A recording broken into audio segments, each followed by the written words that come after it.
Point blank Telugu అనే ఒక చెత్త ఛానల్లో ఒక లఫ్ఫుట్ గాడు, వాడి పేరు చేబ్రోలు కిరణ్ అట, వాడు మాట్లాడే మాటలు చూడండి.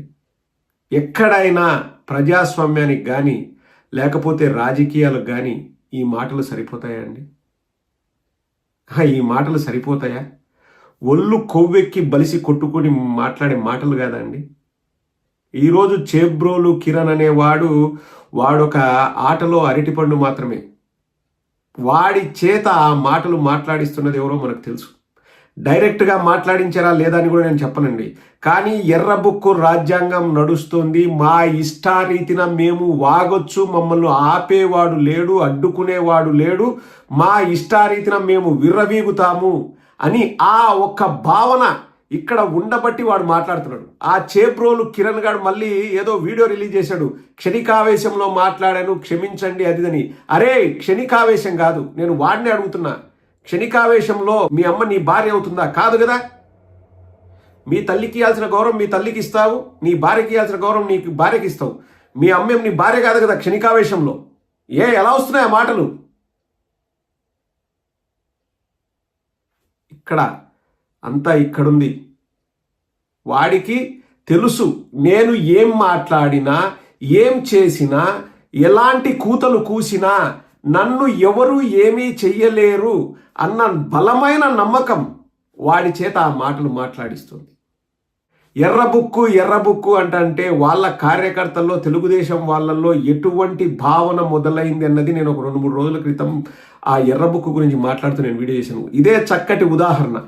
ఈరోజు ఈ వెధవ వీడొచ్చేసి మాట్లాడతాడు, రేపు ఇంకొకరు మాట్లాడతాడు. రాజకీయాలకు జగన్మోహన్ రెడ్డి గారి కుటుంబానికి, జగన్మోహన్ రెడ్డి గారి సతీమణికి, జగన్మోహన్ రెడ్డి గారి పిల్లలకు ఏం సంబంధం అండి? జగన్మోహన్ రెడ్డి గారు పరిపాలన చేసి ప్రజలకు మంచి చేయాలనుకోవడమేనా జగన్మోహన్ రెడ్డి గారు వాళ్ళ కుటుంబం చేసిన తప్పు? ఏ రోజైనా జగన్మోహన్ రెడ్డి గారు వచ్చి వీళ్ళలాగా మాట్లాడారా? ఇవన్నీ ఎక్కడి నుంచి వస్తాయంటే నారా లోకేష్ జగన్మోహన్ రెడ్డి గారిని పట్టుకొని ముండల్ని మింగడానికి పోయాడా లండన్కు అని మాట్లాడతాడు. ఈరోజు అదే నారా లోకేష్ బయటికి వచ్చేసి నా ఎర్రబుక్కు రాజ్యాంగం నడుస్తోంది, నా ఇష్టారీతిన నేను చెలరేగిపోతాను, నేను పెట్టరేగిపోతాను, ఓన్లీ వైఎస్ఆర్ కాంగ్రెస్ పార్టీ వాళ్ళని అరెస్ట్ చేస్తాము, వైఎస్ఆర్ కాంగ్రెస్ పార్టీ వాళ్ళనే మేము చంపుతాము, కానీ చట్టాలన్నీ మా చేతిలో ఉంటాయి, మేము చెప్పినట్లు పోలీసులు నడుచుకుంటారు, ఎవరిపైన తెలుగుదేశం వాళ్ళపైన కేసులు పెట్టము, మీరు ఇష్టారీతిన మీరు చెలరేగిపోండి, బరి తెగించండి, మీ ఇష్టారీతిన మీ నోటికి పని చెప్పండి అని వాళ్ళ కార్యకర్తల్లో ఒక రకమైన భావనను నింపాడు. కాబట్టి ఈరోజు ఆ మాటలు వస్తున్నాయి. నేను ఈరోజు మళ్ళీ అడుగుతున్నానండి, వీడినొక్కనే కాదు ఎవరినైనా కానీ, ఎంత క్షణికావేశంతో మాట్లాడితే మాత్రం తల్లి పెళ్ళాం అవుతుందా? అవుతుందా? అక్కడ జ్ఞానం ఉంటుందే. పరాయి స్త్రీనో లేకపోతే పరాయి వాళ్ళంటే అంత చులకన భావమా?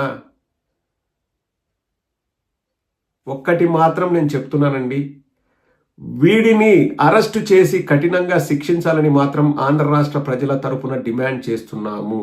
వీడిని ఏమీ చేయకుండా వదిలేస్తే మా వాళ్ళు చూస్తూ ఊరుకోరు, అది మాత్రం ఖచ్చితం.